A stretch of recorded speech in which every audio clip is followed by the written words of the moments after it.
Welcome back to Hardware Unboxed. Today we are comparing the RTX 4070 head-to-head with the cheaper RTX 4060 Ti 16GB, and recently this thing's become quite a bit cheaper, unofficially dropping down to $450 US from the initial $500 US MSRP. But because this isn't an official price cut, the 16GB model, it could jump back up to $500 at any moment, though I don't think Nvidia can afford to do that with the recent arrival of the Radeon RX 7800 XT. Speaking of which, if you've got around $400 to $600 to spend on a new graphics card, I highly recommend checking out the 7800 XT, as I believe it's the best value offering in this price range right now. But if for whatever reason you have to have a GeForce GPU, the options here include the RTX 4060 Ti 16GB and RTX 4070. So, priced at $450 US right now, the RTX 4060 Ti 16GB is 25% cheaper than the RTX 4070, though most models are still priced up around the $500 US MSRP, making them just 17% cheaper, which is still a nice discount I suppose, and you do get that extra VRAM with the 4060 Ti. That said though, you are also getting 26% fewer CUDA cores, an 11% reduction in L2 cache, and with slower memory and a more limited memory bus, bandwidth has been reduced by a massive 43%. So there's likely going to be numerous instances where the 4060 Ti is a lot slower. Now for testing, the CPU used is the Ryzen 7 7800X3D, which has been paired with the Gigabyte X670 Aorus Master, using 32GB of DDR5 6000 CL30 memory. Now we'll quickly go over the data for around half a dozen times before jumping into the big breakdown graphs. And the resolutions of interest here are 1080p, 1440p, and 4K. In total, I've tested 56 different configurations, and as usual, all the data is updated and new for this video, so let's get into it. Starting with F123, we find that at 1080p, 4070 is 20% faster, but then 30% faster at 1440p and 4K, which is a reasonable result for the 4060 Ti 16GB, given the 4070 is now 33% more expensive. That is, assuming that the 4060 Ti 16GB remains at $450, or at least there are options available at $450 US. Now, enabling ray tracing with the ultra-high preset does hand the 4070 a 33% advantage at 1080p, 32% at 1440p, and then 30% at 4K. So similar margins to what we saw when using the high preset. Scaling is similar in Hogwarts Legacy. The RTX 4070 is up to 32% faster, seen at 4K.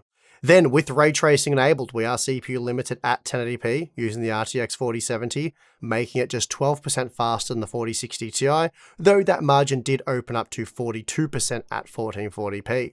Then at 4K, performance for both GPUs is horrible, though the 4060 Ti does pull ahead thanks to that extra 4GB of VRAM. Next, we have The Last of Us Part 1, and here the 4070 delivered 29% more frames at 1080p, 35% more at 1440p, and then 21% more at 4K. I suspect VRAM capacity does become a bit of an issue for the 4070 at 4K, which is why performance closes up a bit at that extreme resolution. The RTX 4070 was 30% faster in Star Wars Jedi Survivor at 1080p, then 28% faster at 1440p, and 29% faster at 4K, so pretty even scaling across the three resolutions tested. Now, with ray tracing enabled, the 4070 was just 23% faster at 1080p, though CPU limits could be creeping into those results, and given the margin did extend out to 37% at 1440p, that does seem to be the case. And it would appear as though Dying Light 2 is a memory-sensitive title, as here we're looking at a massive 39% performance increase for the 4070 at 1080p, 39% at 1440p, and 44% at 4K. Then with ray tracing enabled, the 4070 is seen to be 28% faster at 1080p, 35% faster at 1440p, and then 37% at 4K. Ratchet and Clank Rift Apart has some of the bigger margins we've seen so far. Here the RTX 4070 was 38% faster at 1080p, 42% faster at 1440p, and then 44% faster at 4K. And the gains in Fortnite are also pretty decent. We're looking at a 29% uplift at 1080p, 28% at 1440p, and then 30% at 4K, so pretty consistent scaling in this title. Then even with ray tracing enabled, we're still seeing a 33% boost at 1080p and 1440p, with a massive 41% increase seen at 4K.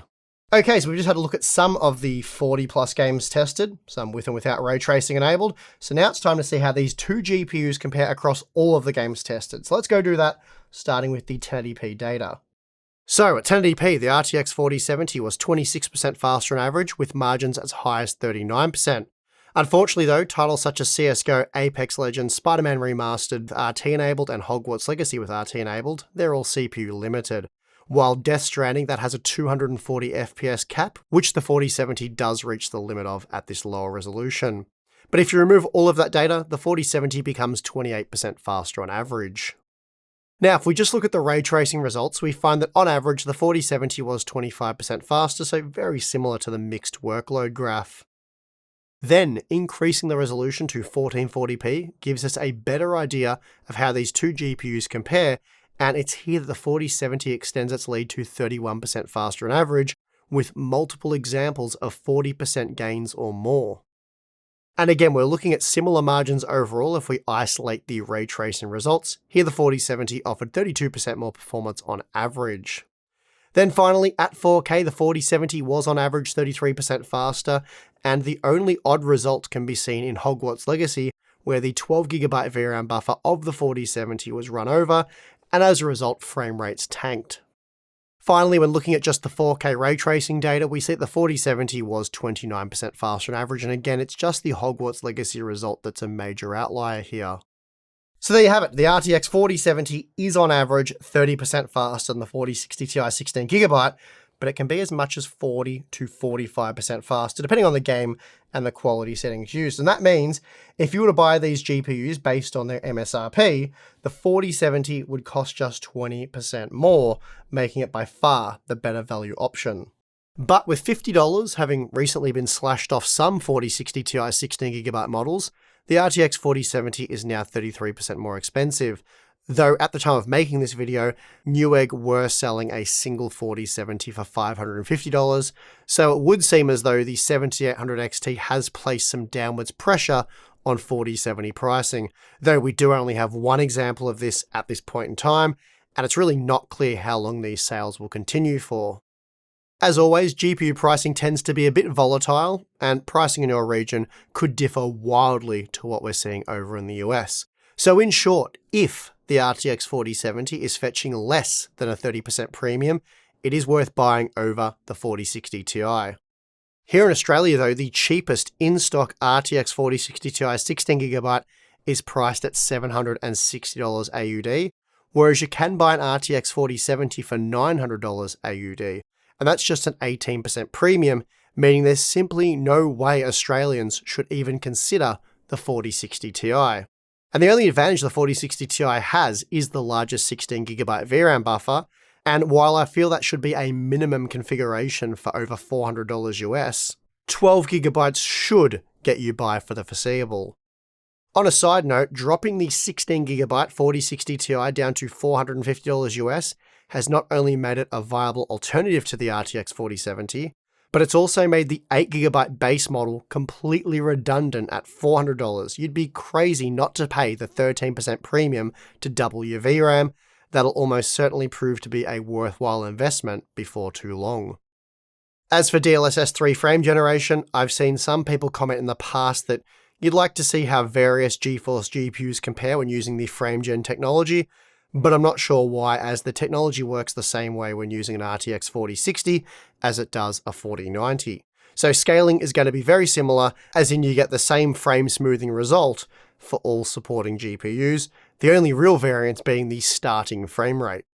Anyway, you now know how the 16GB RTX 4060 Ti and RTX 4070 compare across a massive range of games, and with the RTX 4070 generally 30% faster, you now know how much cheaper the 4060 Ti has to be in order to justify purchasing it.